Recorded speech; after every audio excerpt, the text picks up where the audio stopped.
सांगली गणेशनगरमध्ये महिलेचा विनयभंग, गैरसमजुतीतून घडला प्रकार, महिलेच्या अंगावर काठी घेऊन धावला संशयित. सांगली गणेशनगरमध्ये महिलेच्या अंगावर काठी घेऊन धावत महिलेचा विनयभंग केल्याची धक्कादायक घटना 9 सप्टेंबर रोजी सायंकाळी 7:30 वाजता घडली. या प्रकरणी संदीप भगवान चव्हाण वय 38 राहणार गणेशनगर 5वी गल्ली सांगली याच्यावर पीडित महिलेच्या तक्रारीवरून सांगली शहर पोलीस ठाण्यात गुन्हा दाखल करण्यात आला आहे. पीडित महिला ही घरासमोर भांडी घासत असताना लहान मुले फटाके उडवित होती.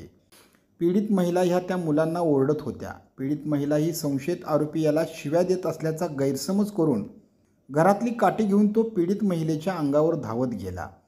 माझे काय बघायचे आहे असे म्हणत त्याने बरमुडा आणि अंडरपॅन्ट काढली आणि पीडितेच्या हाताला धरून हिसका मारून ढकलून देऊन पीडित महिलेच्या मनास लज्जा उत्पन्न होईल असे कृत्य केले. म्हणून पीडित महिलेने सांगली शहर पोलीस ठाण्यात तक्रार दिली असून संशयित आरोपी प्रदीप चव्हाण याच्यावर विनयभंगाचा गुन्हा दाखल करण्यात आला आहे.